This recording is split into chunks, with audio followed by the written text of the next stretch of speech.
Hi everyone, my name is Steve Hoare. I'm the features editor of Gaming Intelligence, and we are here for the Bingo 360 webinar sponsored by Pragmatic Play, entitled Bingo After the Lockdown. Just to introduce, we have seen much flux in the bingo market during the last couple of years. The online bingo market was caught in the eye of the regulatory storm that came from the UK Gambling Commission. We had many operators fined and most had to overhaul their systems. This in turn led to a wave of M&A, which involved suppliers as well as operators. Both have streamlined. And more recently, of course, we've had the COVID-19 pandemic, which meant retail venues closing. And while online did quite well out of this, as bingo players were forced to stay at home, we've moved on now, and bingo halls have reopened. But in recent days, we've just had the UK government, one among many, I'm guessing, that has announced new COVID-19 lockdown measures, or close to lockdown measures. We know that the pandemic is not going anywhere fast, so we're here today to think about what that means for the industry. And to help us make more sense of this, we've got three very experienced and distinguished panelists, who I'll introduce in a minute. But just to one point of housekeeping, we will have a Q&A after we've had a chat. And any attendees who want to pose a question to the panel, there is a little box on the right of your screen, and it says questions. If you type your question in there, hopefully at some stage I will receive it and I'll be able to put it to the panelists at the end of the show. So first off, to introduce our panelists, we have Claire McDaid, who is the Pragmatic Play VP of Bingo. She has had a long career in the industry, working previously as head of Foxy Bingo, so she has seen both the operator and the supplier side of things. Next to her, we have Valentin Micu, who is the head of the Bingo product at GVC Holdings, who of course own Foxy Bingo, and then amongst other things. And then we have Patrick Duffy, who is the founder and managing director of Palace Bingo. Palace is a well-known retail operator in the UK. It has bingo clubs in London and East Anglia, and has had an online presence for the best part of 20 years. Patrick is sitting in the Great Yarmouth HQ. We might hear some bingo in the background if we're lucky. So anyway, on to our questions. Guys, what I first want to get a feel for is how you've experienced the last 6 months during the pandemic and lockdown and since then. Claire, perhaps you could kick us off with what your experience has been from Pragmatic Play side of things. Yeah, sure. Thank you for the intros. It's been a busy 6 months for us overall. That most operators and suppliers have seen across the last 6 months with COVID, but for us, it was really also in the plans to focus on building the network during this time. Last year was heavily focused on bridging any gaps in the product that we have. Liquidity, which is where we're at. So it's been a real focus for us on building those partnerships and getting them live. Okay, thanks, Claire. Claire, we lost you a couple of times there, I'm afraid. So if you can just fiddle with your connection a bit, that'd be great. So Patrick, you've obviously been caught in the eye of the lockdown storm, with having to close your bingo clubs. How's that been, and what's the emergence from lockdown been like? Yeah, obviously it was a total lockdown, and we closed a couple of days early, so round about the 19th of March. Obviously the online side of the business went up quite considerably, because a lot of our customers play online with us as well as in the bingo clubs. We reopened then on July the 4th, and we reopened with about 60% of the business. Until last week, that climbed back up, or a little bit higher than the national average. We were sitting about 85% last week. That looks like that may be dented now with the recent government instructions as far as distancing, etc. was concerned. We've always maintained 2 meters, but I think just at the moment we may lose customer confidence over the next week or two, and we'll have to rebuild that. Generally throughout the country, I think the bingo industry is experiencing somewhere between 65 and 70% return to normal business. So it's quite dramatic, the effect. But it seems to be that the online has picked up by that much. Mind you, we've been greatly assisted by being on the Pragmatic network at the moment. Yeah. Patrick, did you notice a difference between the East Anglian and the London clubs, just in terms of sort of the return? Yes, well, we have in actual fact disposed of our London club, which was the biggest in the country. I suppose I should say that with a smile on my face, because it would have been a huge liability at this time if it was still there. It was a hugely busy club, but from what I've heard in London, it does seem to have been hit quite hard. Here out in East Anglia, we are, in actual fact, our COVID infections are very, very low and remain low. We've had a poultry factory, of course, which had, if you like, a bout of it with about 120 people. But other than that, the general population, the COVID is very, very low. And so we've had holiday makers as well. So there's been a lot of confidence out there. And as I say, 85% was to us a great achievement, less in our smaller club in Felixstowe. Right. Yeah. In fact, I'm planning to go to Suffolk for my holiday in a couple of weeks. Valentin, tell me from GVC's perspective, what's the last 6 months been like?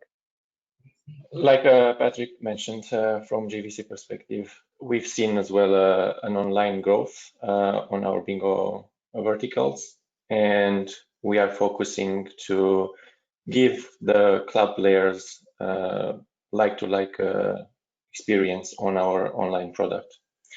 From a personal perspective, I'm traveling from country to country where the restaurants are open, so everyone is up for a change. So we understand that our customers sometimes that they are used to go to land-based clubs, and we are trying to replicate the same on our bingo plan.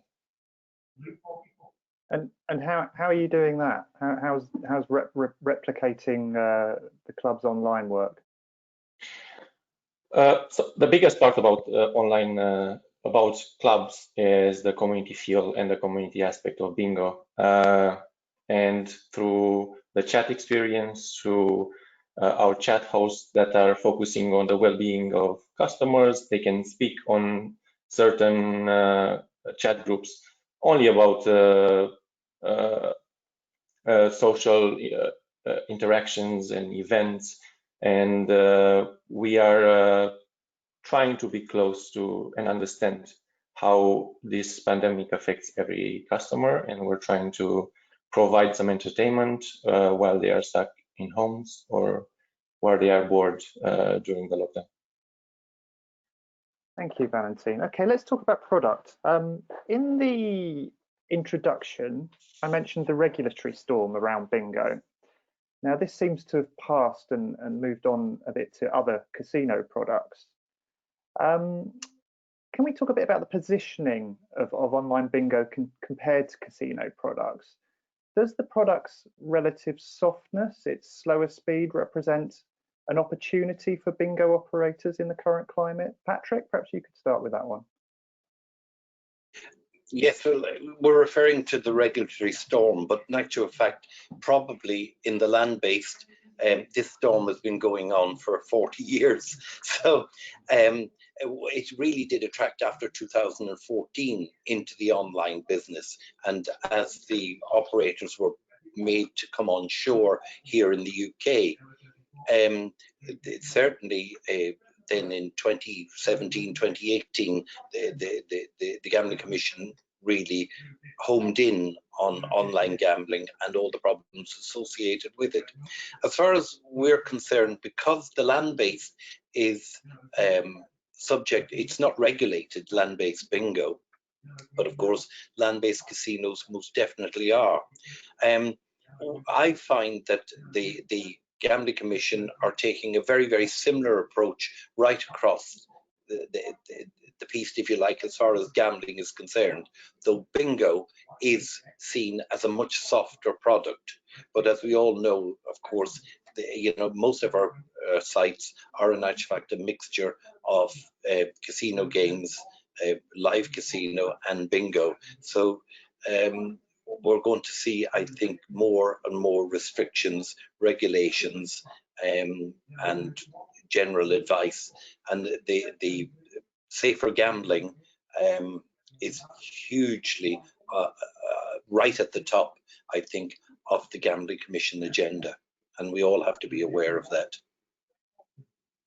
Yeah, Valentin, how has compliance and RG shaped your bingo product? So we have across all our products, we are strongly an RG company, and we're taking care of the customers that all the checks are being made and that customers are playing safe on our platforms. We have numerous tools coming up from the core platform on the GVC platform that make sure that we have the right customers playing in our bingo client. And from a soft bingo perspective, we are not promoting, we're actually not promoting a lot of spend on our tables. We have a lot of 1P games, and we're more about giving players a sense of community and a place where they can enjoy a nice game of bingo. And I think overall on the UK market, every UK provider out there is trying to do the same, and you can see it across the industry. Thanks, Valentin. Claire, you're a relatively new supplier to this landscape. Tell me what you think Pragmatic brings to the bingo industry that differentiates it from other suppliers. First and foremost, just want to check you guys can hear me okay on this time. Yeah. So I think there's quite a few key elements for me that sets us apart. I have worked on B2C, which has given me the opportunity to actually get a good feel of my competitors now, and having worked on numerous platforms, I can wholeheartedly say that I think Pragmatic Play have the most agile development department. Our dev is turning around roadmap items quicker than I've ever experienced in the industry, and it's that agility that allows us to then build features that are required or wanted, or to be able to meet roadmap items that our partners are asking for. And I also think we built the product, again, from my past experience, knowing where the little pain points were. We built a very customizable product. That means that marketing teams as well can focus on ensuring that you've kind of got that golden thread in terms of brand positioning through the product.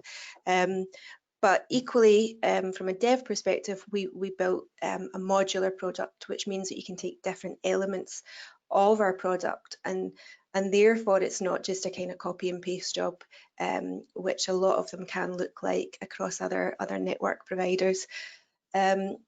Lastly, I think, again, from my own experience, I've sat on platforms who have also got B2C offerings, and therefore you're actually partnered with a competitor. So we don't have B2C offerings, so therefore we're always working.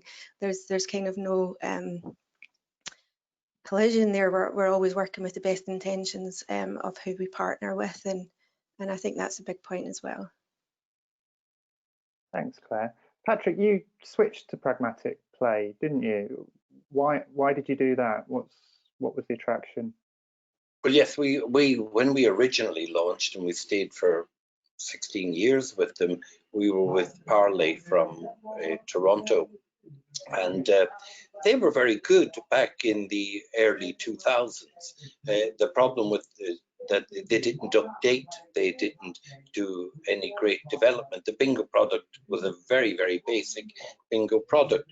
So when we came along to Pragmatic, we knew Pragmatic were moving at great speed, they were developing, and when we looked at it, these were people, what Claire has just said about being agile, and we went through a long period, I'm sure Claire will nod in agreement, of actual fact getting us what we wanted. And a great deal that's on the site was as a result of that. So the other thing that Claire mentioned was that they haven't got a bingo product. They're not B2C, so there's no danger of any competition. And I will be able to negotiate with Pragmatic to get a product that suits me, right? Whereas in actual fact, other products that were out there meant that I would lose my independence. I am with Pragmatic because Palace Bingo is Palace Bingo. It's the palaces. We can go on and develop either in this country or in other European countries. And I'm sure that Pragmatic, from my experience so far, will in actual fact help me develop what I want to be. If I just wanted to basically be part of something else and be completely dictated to, I would have gone elsewhere. So the answer is why Pragmatic? Because they were able to let me go to the market with a product that reflected me. Thanks, Patrick. That's a glowing recommendation for you, Claire. It's not a recommendation, it's the truth, in fact. You know, I'm not exaggerating, I'm not selling Pragmatic, right? But it has been, and I just said earlier on in my response, that we're on the Pragmatic network, which has been of enormous benefit to us. It wasn't initially because it was very much scaled down, but now it is moving and moving in a wonderful direction. But it was this cooperation that has been so helpful to me as a business, especially now in the lockdown. Just a small point from my side, because we are developing our product for our own benefit, but I think from my main point of view of having the product developed for yourself is that you want your best interest. So of course I think we are looking at the bingo client to develop bingo on our client to a next level, to firstly benefit our brand, but in the second time I think and I don't want to make a sales pitch because we're not looking at B2B that much, but since our biggest interest is to have a very, very competitive bingo client, I think by default all the partners that we will have a state-of-the-art bingo client, because that's our main goal for ourselves. So it is a double-edged sword. Valentin, you or GVC acquired Cozy Games, must be about a year or at least ago now, probably a year and a half. Can you just unpack a little bit about your brands? And I know that you've transferred some of the brands onto a different platform. Which brands run on what platform now, and what are you going to do with what? So yeah, we have currently Foxy Bingo, Cheeky Bingo, Coral Bingo, and Ladbrokes Bingo on our platform. I have to say, it's been we had 1.5 years of a lot of new features developed, and like Claire mentioned, that they were working on patching gaps with the market. We have done a similar thing. I'm extremely happy with the state of the client at this point, and it's very interesting working in JVC, having all the tools that we have across different platforms, CRM tools, payments, the data that we can gather from the different brand types where we have the bingo deployed, because we have a male predominant demographic on the Coral and Ladbrokes brands, and we have a female predominant demographic on Foxy Bingo and Cheeky Bingo. So I would say we are very successfully leveraging the data that we're gathering from all our brands, and we have in store a very, very ambitious roadmap ahead, and I'm very excited to see if we manage to deliver what we have in plan. Thanks, Valentin. So yeah, you mentioned demographics there. That's one of the things we wanted to focus on. Patrick, you're closest to the retail environment. Have you seen the bingo demographic changing in your clubs? Certainly not recently, but it very much depends on where you are.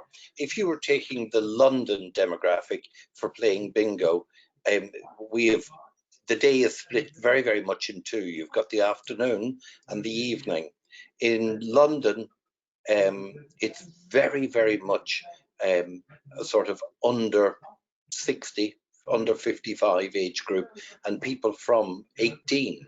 And a large proportion in their 20s and 30s. The prize money in London is normally huge, so therefore it does attract, if you like, the gambler, as opposed to down the country here. Yes, we offer a great product in as much that our bingo is very, very good value, but down the country and in provincial Britain, you very much are into the young married woman. That 25 to 45 age group is much more prevalent than it ever used to be. It's a very, very safe environment, you see, in the retail. Most people are members. In our case, they're all members, and so therefore, and it's the one place that a woman can come into on her own, and feel very, very safe and not feel self-conscious when she sits down. It's also a place where you're going to be spoken to and warmly welcomed. So yes, the demographic has changed. I think if you were to go back to the 70s and what have you, and unfortunately bingo still has that image, right? The demographic has changed dramatically. More and more of the proportion of customers we have are that 25 to 45-year-old age group. The trouble is that the older ones come out more frequently. So as far as retail is concerned, we are in the position where you've got the actual bodies, but of course the frequency would be the problem. And now with COVID, the older ones are feeling less and less secure, although most of us have made great strides in providing a COVID-safe environment. And have you watched the rise of what people are calling social bingo clubs, like dabbers, or I got invited to one called Bogan Bingo, which seems to mix like heavy metal. They seem to play up the kitsch value of bingo and play lots of loud music and yeah, attract the youth that way. Is this an opportunity, do you think, for regular clubs like yourselves, or is it a threat? No. Bingo in its essence has not really changed that much. And something like Bongo's Bingo, which I think you'd be referring to, which is really, it's little more than a hen party, and a crazy hen party at that. And so, yes, you will get these derivatives, but you've also got it for pool and various other games that, in actual fact, they turn to bingo. And they turn to music and loud music. So it attracts a different sort of person. If a person went to Bongo's Bingo, right, they would be drinking very heavily, having a great time, as far as that, from their point of view, getting drunk, socializing with their friends. Of course, that's not going to happen for the next 6 or 12 months. But you have to understand, in bingo, because of the prize money, because of regulation, right, we have to, in actual fact, keep order. You have to have, the noisy sections in bingo clubs haven't really worked, right? Because bingo is still a game where you have to have the last number called and what have you. So yes, we've got the rise of these, and they are fleeting. They're here today, gone tomorrow. I wouldn't see them as serious opposition, but of course you would consider them if they were coming to town for 1 or 2 nights. Interesting take. Claire, do your products cater for different demographics? Do you see an opportunity there to innovate? Yeah, I mean, I think I think in this industry, there's always an opportunity to innovate, and that's genuinely why I love it so much. For me, what Patrick had said, and from certainly what we started to see as well when I was working in B2C, was there is that younger demographic coming through, and again, there is that stigma still of the older generation, but there is there's more males coming through on a digital brand as well. And so for that, I think we've got to acknowledge that it is a faster paced world now. It is a digital world now. And so for that, we do genuinely look at mobile first products, which is why we released Bingo Blast at the start of this year. It's genuinely why we take a very mobile first approach. But equally, we don't want to alienate the core bingo players either, so you don't want to take it too far away from what the core essence of bingo is, which is exactly what Patrick said. But I think there's other opportunities as well to expand databases, and I think we've seen that in the industry with partnerships, whether that's with TV shows, movies, branded content. It certainly allows you to tap into a wider database, a younger database, depending on kind of what TV shows you do partner with or sponsor. So there is a lot of opportunity out there, and it's certainly how we view our roadmap as well. Thanks. Patrick, let's talk about the relationship between operator and supplier. What do you think is the most important thing for making that work? It's the old word, and I know it probably everybody would yawn when you say it, but it is communication. It's communication with trust. So, and when you communicate, you have to be able to say to an operator, this is what I would like, right? It's not going to be what everybody else would like. They may not even agree with you, but you have to be able to say it and work towards that goal. As far as myself and Pragmatic are concerned, you know, a huge amount of what we have achieved in the last 12 months for us has been because there has been that communication, and that's that trust. We have, you know, obviously I've not got Claire on my speed dial, but she's not far away from it, and the other representatives from Pragmatic. So, and you can talk to them and get a very, very speedy reaction, and usually a promise of something, you know, not too far down the line. So this is coming from me, who is an independent operator. I'm sure Valentin may have a completely different take on it, but the problem with online and bingo, generally speaking, is bingo was very organic. It came from the community. A bingo club could spring up in any town in Britain. The problem we're facing with now is that the smaller bingo clubs throughout the country are possibly closing. But on the online business, there isn't anybody now that could in actual fact start, but one because of the software requirements, the other is because of regulation. It's just very, very difficult to get out there. So when we are talking about where are we going with bingo, it could be down to Valentin and, you know, sort of a company like that to develop the way forward. I'm not so sure. I think that because of bingo being the game that it is, and having all the things I described in a bingo club, it is that we must drive forward. I feel from my perspective, I will be able to do that with Pragmatic. I'm not sure that other companies will either have the ability or more the will to do it, in actual fact do it. But time will tell. If we're back in this space in 12 months' time, we'll see where we are. Yeah, thanks, Patrick. Valentin, from your perspective, I mean, your clients are basically in-house, yeah? Tell me, how do you work with the operations team to make sure that you meet the players' needs?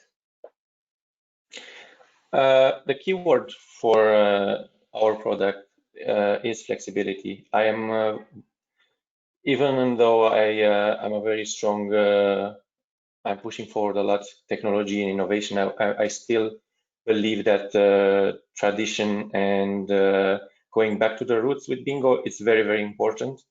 We have strong legacy brands in UK, and we would not want to alienate those customers of how they played with us for years and what is their current experience. But in the same time, there are so many tools that we can leverage to make operational part a lot easier and also customers' life a lot nicer, that we want to look into data-driven knowledge and data, using the data that we are gathering into understanding better our customers, into creating better schedules, and in the same time adapting to every brand strategic pillars and their growth plans, because we have so many, we have so different brands that have our client that we cannot have one size fits all view. So it's all about flexibility. It's all about new technology that we can leverage, and most important, it's all about knowing who our customers are. Yeah, Claire, we talked a little bit earlier. Someone mentioned in passing about cross-selling to casino products. Is there a way of developing the product specifically to aid with this? Absolutely, and I think it has, in all honesty, it has been done in terms of branding some bingo rooms with slot content, with very well-known slot content. It's something I always felt was an opportunity, but as a on the B2C side, I couldn't get developed. We have taken that opportunity, and actually it's perfect timing because next month we are releasing a new product that is a very strong product that will enable cross-sell into the slot games. And I think, again, for me, looking to expand the network, I think that's where operators who have maybe kind of shied away from bingo, whether that's to protect a brand positioning, whether that's because it does still have the stigma of the older ladies with the perms and the purple. There's such great opportunity for bingo as a product for acquisition, and I think by having these products now that really enable any sort of operator to cross-sell is a great opportunity. And again, just to echo what the guys have said, I think collaboration's key as well. We do need to listen to the operators. I have experience, so I will, and I'll never claim to, so that's why I'm always eager to hear lots of different kind of feedback, and it's great having Patrick, because for me, Patrick's in that unique position where there's very few online bingo sites now that have still got that retail presence, and if you've got that retail presence, then you absolutely can use it to drive your product forward by listening to what the players want. Yeah, Valentin, how important is the cross-sell to GVC when you're talking about when you're developing the product?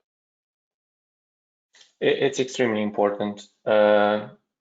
Like I mentioned earlier, I am gonna repeat myself. The most important thing that we have currently on JVC side is leveraging all the streams and all the platforms that are working individually, but we can plug and play anything between the product verticals. So the casino and the slots offering on the mini games, we have around 3,000 games currently that we can plug and play into the client, and the cross-sell to slots is important from a perspective where bingo sometimes can be a dull online. Specifically, it can be sometimes dull waiting if you don't have manual dev, waiting for to see the outcome of the game. So playing in parallel soft slots could be a nice distraction.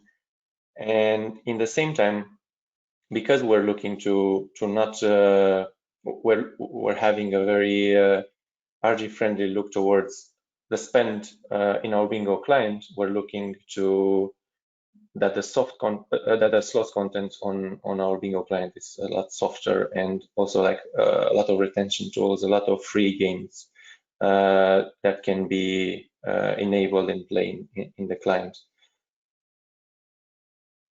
Okay, thank you.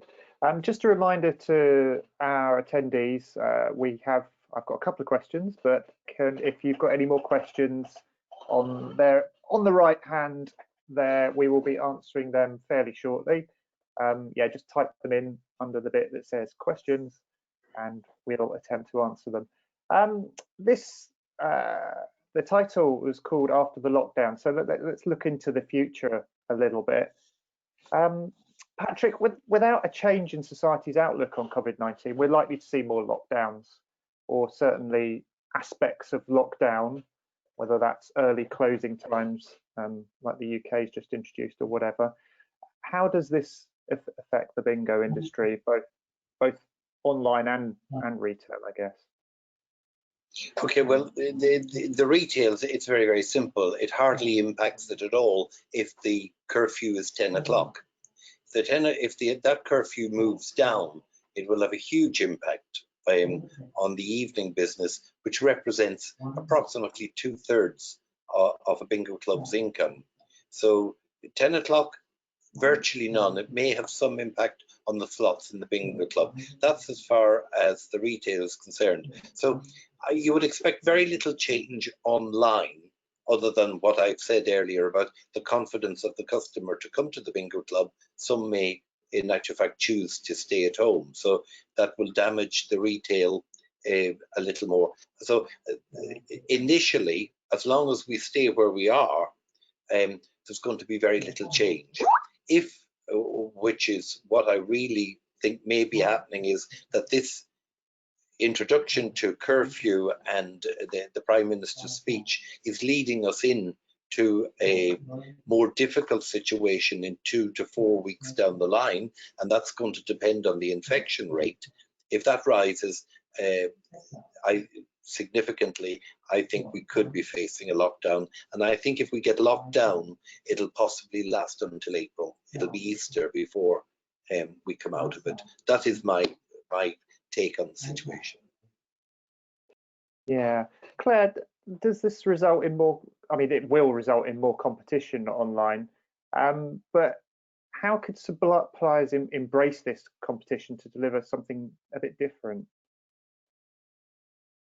I think online is fierce, and I think really, if you look at the player data, most of those who are playing in retail will have online accounts, and it's a case of, well, how do you get your brand to the forefront of their mind? I do feel that I personally don't think that online can ever replace what retail can offer.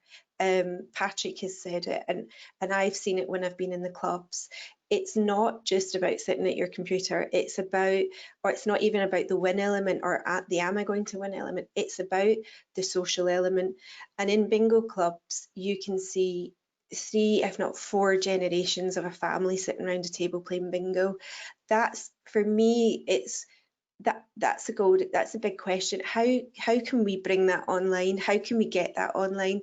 I think lockdown has really gone 2 ways for people. That a lot are fearful to leave the house, and therefore there's the opportunity for online, or that there's those that are now desperate to leave the house because it's gone on for so long. I feel that, again, and I sound a little bit repetitive, but it's if we can, as a provider, and to build a product, let's not innovate too far, because we can all be driven a little bit by our egos and want to build a product that is a fantastic digital innovation. But really what we're looking for is to be able to build that product that can bring the secureness that Patrick talks about, and I think it's such a valid point that women do go into bingo halls because it's somewhere they can go on their own, but so they need to feel that they're playing on a secure site, and then it's replicating that social element, and it's doing that through chat, which Valentin rightly mentioned, and it's not thinking, okay, let's reinvent the wheel.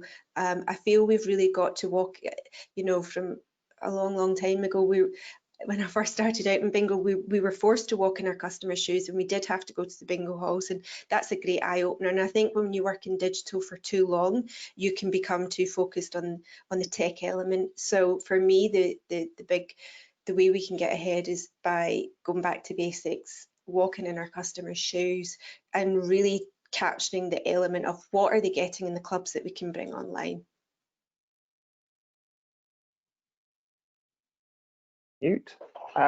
So I do have some questions from the audience, which I will run through now. First off, do you think bingo products will maintain a high retention rate after the pandemic, or is there just a flood of bored gamblers that want to try something new and forget about bingo in a few months? Who would like to answer that first? Patrick, why don't you give a whirl for that one? I knew I'd be first. The fact is that bingo is one of those things, whether you work in it or whether you play it, it's almost like the Guinness advert, where people said, I don't like Guinness because I've never tried it. And bingo is very, very much like that, a lot of people have this misconception of maybe ladies sitting in rollers in the 60s or 70s playing bingo, when in actual fact it is a million miles away from that these days. And then when they look towards the online, yes, I know, Valentin, you said a little earlier that the bingo game was a bit dull because people were waiting for one. In actual fact, that is the direct opposite of what it is. In actual fact, when you're getting down to 2 and 1, if you're in the bingo club, your heart is fluttering because you have to shout in front of everybody else. But in actual fact, to a great extent, when people are sitting at home, they can get equally as excited. And so bingo is not a dull game. It isn't something, I think, that if people start playing, right, a lot of people may even play it in secret, but I don't think that they will it's just a flash in the pan. Bingo gets into your blood, and if you enjoy the game, and depending on how the companies develop it and how I as an operator put it into place, if we can get that right, we will have a very, very solid and a very promising future. Valentin, do you want to pick up on that point? Just in terms of whether it's just bored gamblers who might want to try something new, do you have any data sort of before and after the lockdown that has given you any guidance in this regard? Yes, we have noticed that we maintained most of our customers that joined our brands during the pandemic, and I tend to agree with Patrick in terms that it's very difficult to replicate the club environment, and it's something that until now the providers of online bingo didn't look that much into. But I think what this lockdown meant and this shift to online will mean is a very, very fast growth of online bingo. There will be a lot of innovation and a lot of different ways of presenting bingo to our customers. Opening online bingo and online gambling in US will bring another wave of growth and innovation, because there's a lot of new small providers that are trying to open up in US and to bring bingo to the population. So I think it's not going to be something that will happen just for this period. Online bingo will grow a lot more. It depends into what direction it will go, and I'm very excited to see the different approaches across the providers on how they are tackling, presenting online bingo to club customers and to online customers. And I totally agree with Patrick that there will be differences, and yeah, I'm excited to see who is going to bring the next big thing, because like casino a while back, having a flat point of the gaming content, and Slingo came along and changed everything and changed a lot how people innovate in casino. I think bingo will follow. I guess this question is kind of related, but I will ask. The question says, has online bingo been a threat to land-based bingo in any way, or vice versa? Patrick, do you want to start with this one? Yeah, absolutely is the answer. When you say a threat, I think when I first started 20 years ago, and for all sorts of reasons, we didn't grow as quickly as I would like, even though we're certainly hitting the trail now. I didn't see it as a threat at all. I saw it actually working alongside bingo clubs. Now, I think companies like Ladbrokes used to have bingo clubs. So, but if you take the big names like Mecca and Gala or Buzz, whatever, they actually, I think they do work pretty well alongside the land-based. But yes, online has taken a huge swipe out of bingo clubs, particularly now with COVID. And whether the bingo clubs recover to the same extent, I don't know. I think the question was, do we see it as a threat? And it absolutely is now, whereas it didn't start out that way. Claire, I've got one more question, which I'm going to put to you as someone that's been on both sides of the operator-supplier relationship. Do we expect to see more M&A as a result of the pandemic? Yes, I think there's already talk of M&As. Just even last month, you know, Playtex mentioned in the news for whether it's merger or acquisition. So I absolutely think that, as Valentin says, with the US opening up, there is inevitably going to be more M&As as the US lack any sort of digital experience. They are coming to the European and the UK companies for that. So yeah, I think we're not done with the wave of M&As just yet. Yeah, it's interesting you should mention the US there, because bingo hasn't even been a flicker in the conversation really in terms of the US yet, but there's a massive opportunity there, I would think. Absolutely, and we know it is a nation that play bingo, albeit I think it stemmed from the church. So there's always that kind of got to respect that, but massive opportunity as always in the US. Yeah, that's a tricky one, that from many perspectives. Okay, unless I've got any more questions, I think that's going to wrap up things. Thank you very much, Valentin. Thank you, Patrick. Thank you, Claire. Thank you. There's some illuminating insight there. I hope you've all enjoyed this webinar. It's the first in a series, and Bingo 360 webinars. I hope you'll join us for the next one. Thank you very much, everyone. Thank you. Bye. Bye, guys.